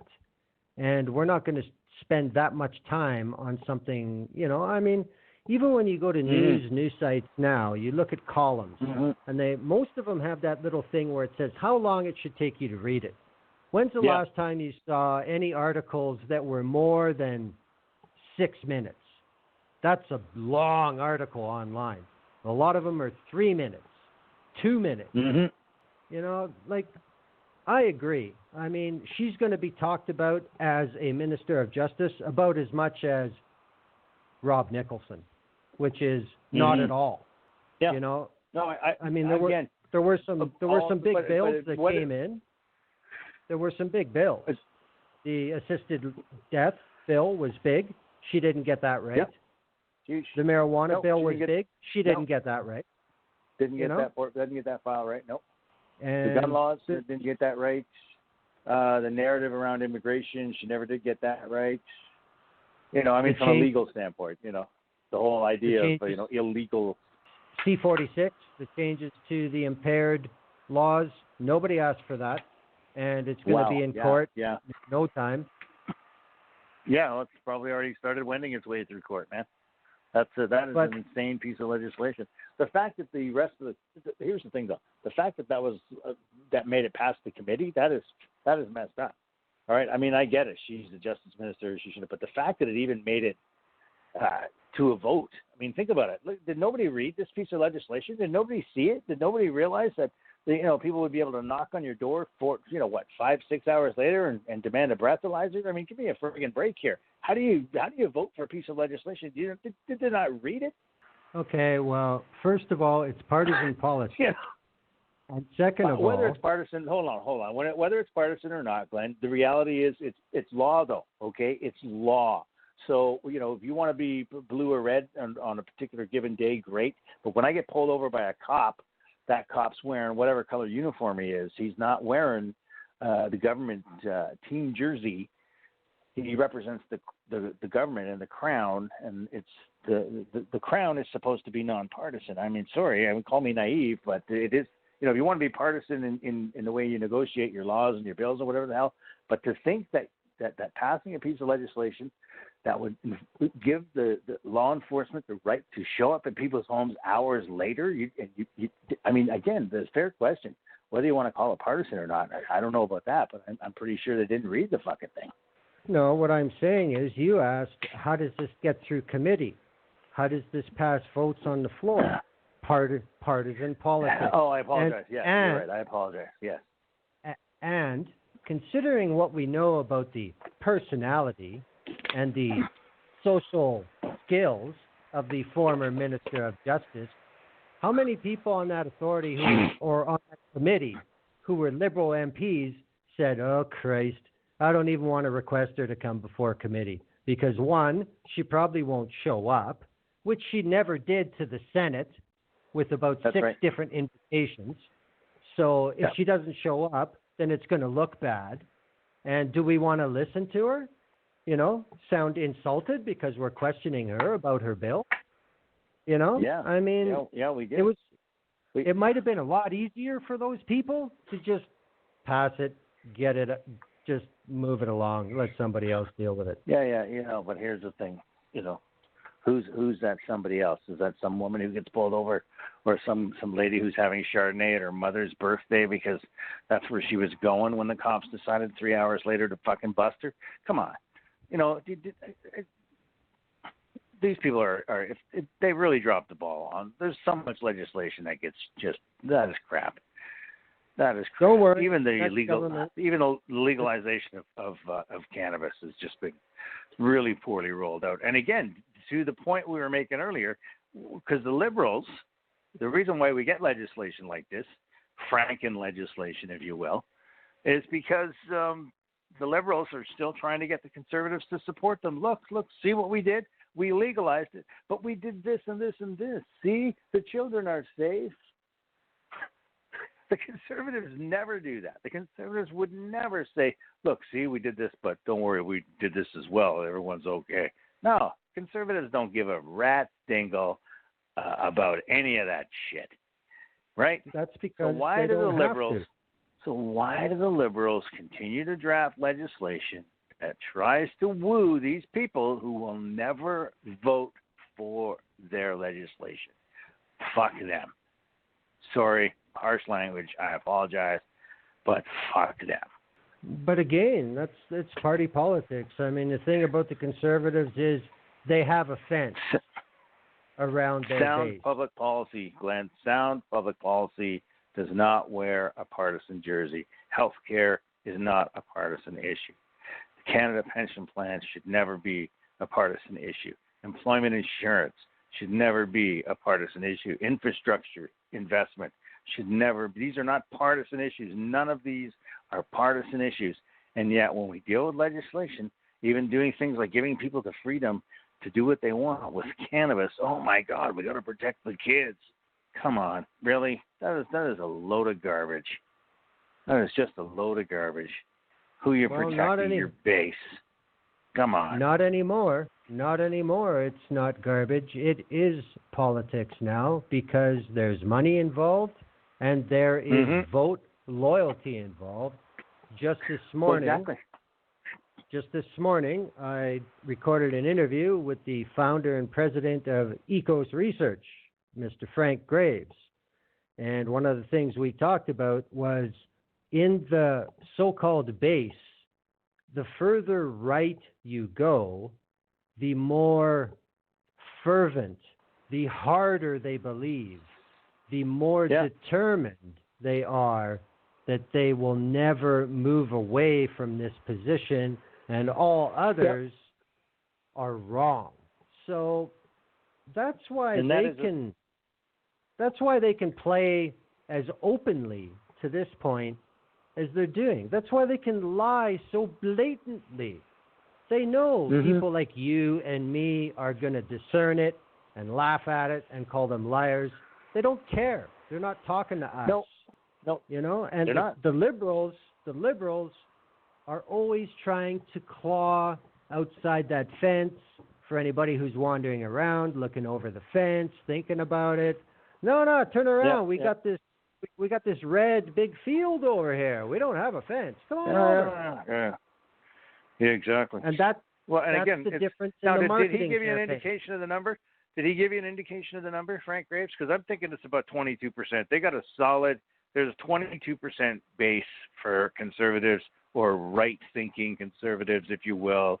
The small government conservatives. The people got to stand on their own 2 feet conservatives. Your conservatives, diehards, and I'm thinking. And these are guys who they bleed conservative the generations. So 22% probably hardcore in terms of the voter base. That's what I'm thinking. In terms of all voters, 22%. But those people always vote. But these metrics are changing a lot. It's not so much anymore about brand loyalty for the sake of brand. It's positions that are adopted by the brand, that are consistent with the brand, that are, it gets to the point where you put 4 or 5 positions together, and as long as you know it's them, then they consider that a success. Now, one of the recent things he did was asking how important is the climate situation. Now, overall in Canada, it was in the mid-60s. With the committed liberal voters, it was right around average. With the NDP, it was just a little above average. With the Green voter, it was way up. With the Conservative voter, it was 6%. So this is something they don't really have to say much about. And when they do, they know they're going to get almost complete buy-in from those who are committed to them. So in a certain way, with the extremism we see, there is no gray. It's black or white. The people that have extreme positions on volatile subjects have a lot less confusion about where they are in the numbers game. Well, that's why I was interested to note, because again, your show's from Edmonton, about the issue of Western aliens, the rest of Canada is screwing Alberta, and this election, Jason Kenney's now. I mean, we talked about this off air a while ago, whether or not Jason Kenney's going to step down as leader of the Conservatives in Alberta and become the leader of the Conservatives. If Andrew Scheer is going to have himself a Patrick Brown situation, 3 weeks before the election's called, so that Jason Kenney come in and save Canada. Is Western alienization as legit a concern? Should the rest of Canada be really seriously thinking about, what's going on? No. I mean, the easy answer is no. There have been separatist parties in Alberta forever, literally. And they come, they go, but they never fully disappear. And every once in a while, they make some noise over one issue, and then it goes away. But I mean, the difference this time is we have a government talking about it. Like never in the past would you see Lougheed or Getty or Klein or Stelmach or Prentice or Redford talk about the separatism problem. Never. Well, I mean, just look at, even when it comes just down to actual money, like if you look at how much, this is according to data from the Library of Parliament here, between 2006 and 2015, the Conservative years, they spent $1.4 billion. That's how much they invested in Calgary, okay? The Liberals, over 4 years, okay, have invested $2.8 billion in Calgary, right? So, and they're investing, they've extended employment insurance benefits for people who may have been affected by the economic and oil downturn. But let's look at the fact that profits are up for corporations, right? Those guys all got tax breaks, plus they're producing more oil now than they were before, more barrels per day. So, I mean, really, when you think about who's screwing the people of Alberta and the West, it's not really the federal government. I mean, it sounds to me like the corporations, they're taking all the tax breaks that, government gives tax breaks so the corporations hire people, right? That's really, that was the thing. That's what they're supposed to be doing. And yet they don't. So they pocket that money. They give their dividends to their shareholders. They're producing more oil now than they were a few years ago. I mean, in terms of hundreds of barrels per day. So who's screwing over the oil patch? It doesn't sound to me like it's the federal government. It sounds to me like it might be the corporations themselves are screwing over their workers. And they can conveniently, thanks to the Conservative Party of Canada and the United Conservative Party of Alberta, blame the federal government, even though when you look at the hard numbers, Glenn, it's just not true. Well, facts don't matter when you're selling fear and division. In fact, they're kind of detrimental to selling fear and division. But this is why other Canadians. This explains why other Canadians are probably a little pissed off at Albertans if they even think about them. Again, most Canadians, and I have to say, somebody said this to me. Well, do people in Eastern Canada really dislike Alberta? No. Frankly, to be honest with you, the only time I think about Alberta, really, honestly, is when I hear someone like Jason Kenney complaining about how Alberta is not getting a fair deal. I mean, generally, I don't think a lot about Alberta. Now, I have a cousin whose daughter and her new husband and their new baby, they live in Alberta. He works in the oil patch, so they think about Alberta a lot, but only in terms of their kids. But see, this just demonstrates to me, like I said, the Conservatives have a fence, and you're either in or you're out. And this is something that allows them to pull shit like this off. It's because if they say it, then everybody inside their fence is going to agree with it.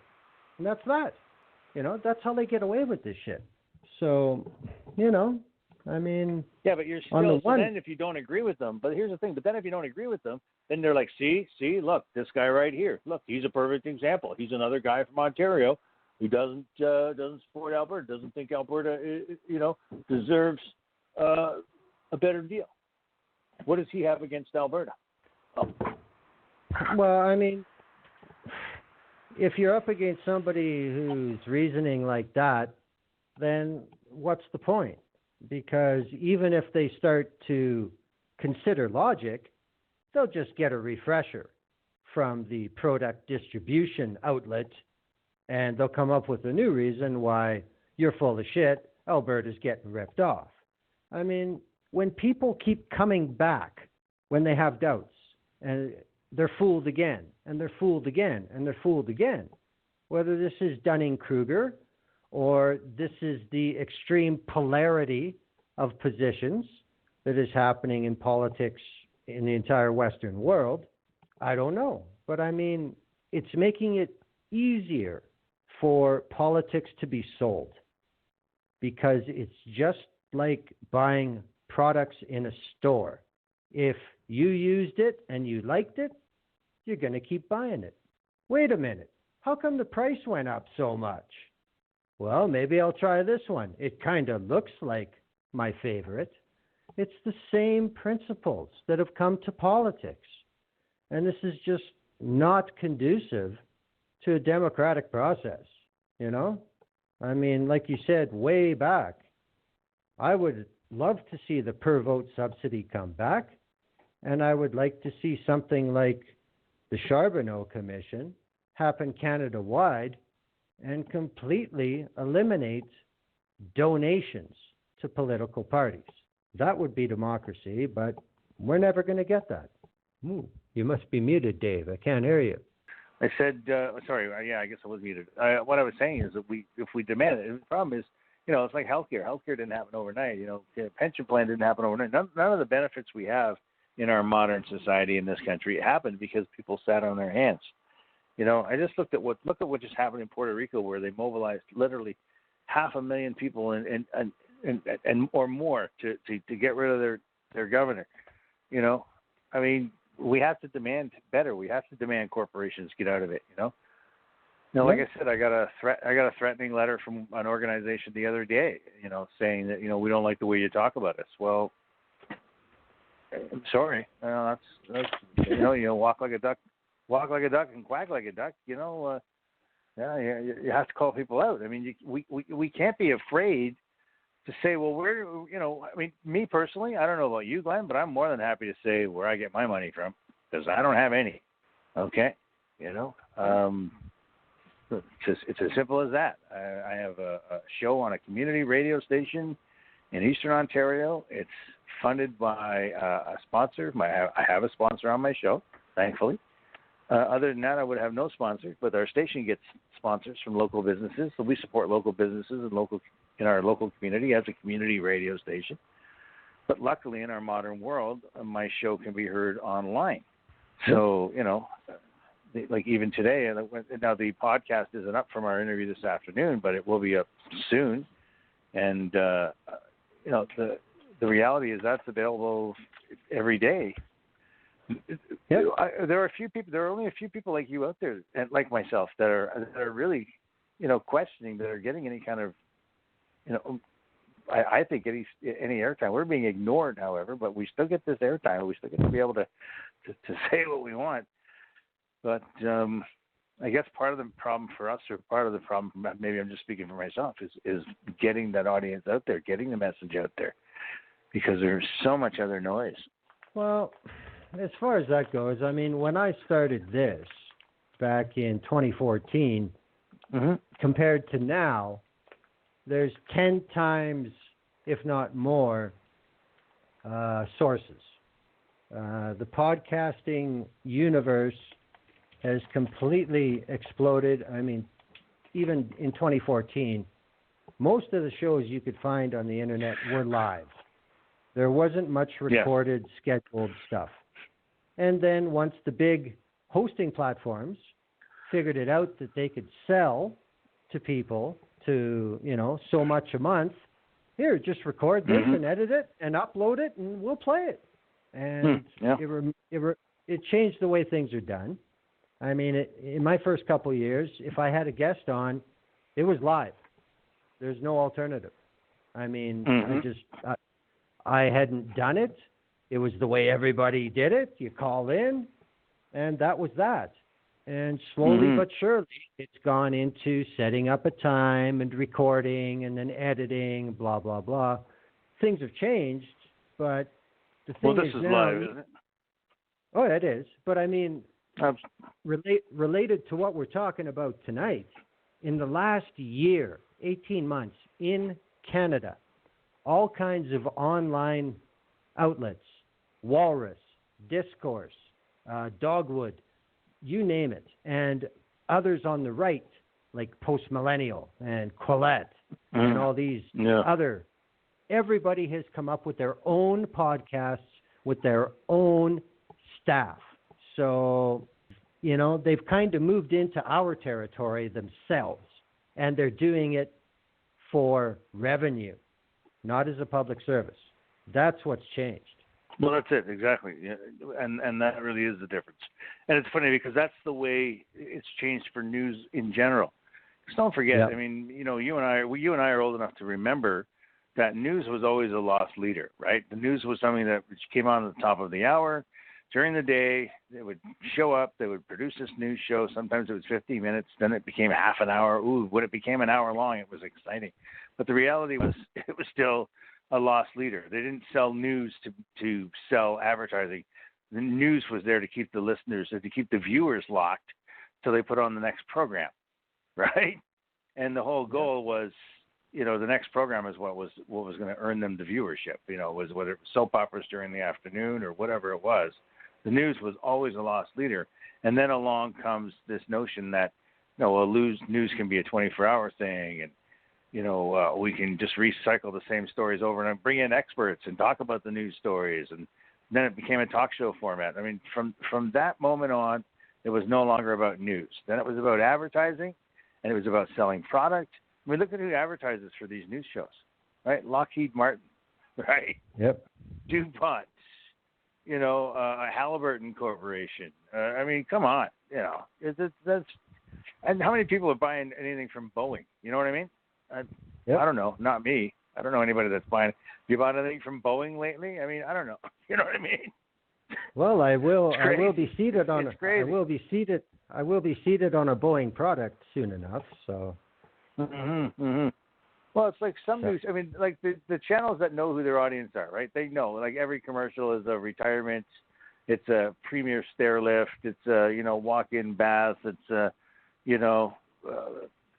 have you made plans? A funeral corporation. I mean, they know who their audience is, right? Come on. The kids throwing an occasional Alpo commercial. Jesus. So and see that, and again, that's just it, though. The political parties have the same business models as those products. That's the sad part, and that's what people don't understand. They have the same reaction to this new product that they do to other products that stimulate them or repulse them the same way. But it's only going to get worse, because we now have voting age people who grew up with computers. There have always been computers around them, and they're now voting age. So it's I really don't think this kind of thing is going to slow down at all. I just don't see it happening. This is the beginning. This is the birth of, my friend. This is why this election is so important. This is the birth of the entire process. It really is. I mean, this is why it's the title of the show is so appropriate today. Manufactured outrage for sale or rent. I mean, that's really what it is. And even on social media, look at the social media. Look at how many people just want to be mad about something, right? They want to be mad about something. It reminds me of the need for it. And again, maybe it's rampant commercialism. But I remember I told you a joke a long time ago about the little boy and his grandmother were leaving the store, and he grabbed her arm and said, "Wait, Grandma, there might be something here I need to want." You know what I mean? It's either news or it isn't. Well, this idea of manufacturing a crisis just for the sake of manufacturing a crisis, that's just messed up. That is messed up, man. There's no other word for it. And the thing is, in this country, I mean, really, what passes for a scandal in this country? The fact that the Prime Minister couldn't have a decent conversation with his Attorney General? I mean, really, if that's a scandal, look at the other stuff they complained about. Trudeau's outfits in India. Oh, scandalous. His outfits in India. By the way, that trip garnered $500 million in direct investment, new investment, actually, from Canadian businesses, Indian businesses, plus opened access for Canadian businesses to India. And when Stephen Harper had his trip, which cost almost $1 million more, he didn't garner any direct investment. So whatever, maybe the costumes actually worked. well, I mean, considering what he was up against going to India with Prime Minister Modi, who is one of the kingpins in the IDU, I wasn't surprised at all that there was a gotcha moment or two. But I mean, as far as we're talking about India, people need to remember, and of course the press is not reminding anybody, but in the last 12 months, both Andrew Scheer and Jason Kenney have also both made trips to India. So yeah, absolutely. Yeah. You know, what are we hearing again, about them? Well, and this is really to the point that because the Conservatives are all up in arms because of what John McCallum said and how the Liberals were apparently muzzling other foreign diplomats so they couldn't talk about the Chinese thing. Well, these guys are happily gallivanting across to India to what? Undermine the current government? Think about that for a second. I mean, what the hell else were they offering over there? Don't worry, when we're elected, we'll be able to do this. Don't worry about it. Yeah, just keep the pressure on. I mean, it just reminds me of the hostage negotiations between the American State Department under Jimmy Carter when the CIA, who was being directed at that point by George H.W. Bush, were telling the Iranians, don't worry, when Reagan gets elected, you'll get a better deal. Just hold them till Reagan gets elected. I mean, give me a friggin' break, man. You know? And they're upset about the dancing and the costumes. I mean, wasn't there a story about Canadians being held by the Chinese and Stephen Harper trying to flex muscle and then those Canadians were killed? I mean, I don't know about you, but it's... Well, I mean, this is all part of this entire cycle now that we're immersed in. There simply is no memory. You know, even if something happened 6 weeks ago, the corporate press will pretend it didn't happen unless they have to. You know, because everything has to be new, breaking, holy shit, give us your money. It's true. Well, we've come to the end of 2 hours, Dave. Did it seem like it? Oh, absolutely. It went by as quick as ever. When you're talking, it always goes by like. I remember I have guests who come on my show. I tell them we're going to do an hour, or you tell them we're going to do 2 hours, and they're like, "Oh my God, 2 hours? Are we going to have enough time to talk about stuff?" And you're like, "Yeah." And then it goes by in a split second. And so, you know. No, that is a common comment. I can verify that. I tell people we've got 2 hours, and they're like, "Geez, I don't know." And then you say, "Well, is there anything you'd like to say to close?" And they're like, "Oh, you know, they can't believe that the time has gone by." Mm-hmm. Well, I just urge everyone to vote, but go ahead. I just want to urge everyone to vote. You know, be vigilant, verify the news stories, and you know, don't fall into the so-called scandal. Before you determine it's a scandal, make sure you look at the facts. And that is relevant on whether the facts are available, because as we have noted tonight, the corporate press is not always big on that. Mm-hmm. Yeah, you always got to know where to look, right? You can look at the Library of Parliament. You can look at there's all kinds of places where you can get the minutes of meetings. So really, if you want to find out what was said at a meeting, you can always find out through the parliamentary websites. Again, it does take a little bit of legwork, but it's worth it. It really is worth it. And frankly, you know, when you can discount someone's statements by saying, well, actually, that's not true. What was said was ABC. There's no argument for when you can quote verbatim. That's fact checking. Well, I just hope that people have enough interest to bother to do that in numbers to make a difference. But yeah, it's only going to get more ridiculous as wait till the writ drops. We'll see what changes there are. We'll have to keep an eye out about the two committees that are watching how this election works. We'll see if they have any warnings for the Canadian public, if it's a cyber threat. And we'll see what Elections Canada has to say about any of the ad complaints that I'm sure are to come in. But, you know, you got a pretty good idea of what's coming. Let's put it that way. Do you agree with that? Yeah, I hope I know I ramble a lot, and I speak about a lot of things at the same time, so it's hard sometimes to follow, but I really hope that we have encouraged people to, don't take us at our word. Look up what we talk about. It's very easy to verify, and it's important that everybody knows what's really going on, because we can just simply believe in the, pleasant lies, or we can go with the sometimes hard truth. But the reality is, we are better off now than we were 4 years ago. There's a lot of things that have changed. A lot of things have changed for the better. But changing governments doesn't happen overnight. When you're stopping a ship of state, you got to stop it. Sometimes you got to reverse it. You can't do that on a dime, and you can't do that in year one either. Well, I just wish that people would have that much forethought. That's what I'm worried about. They're not. They're just going to, there's going to be too many people walking to the voting booth, and the only words going through their head are going to be weak Andy or true dope or bullshit like that. Base it on something real that will affect your life.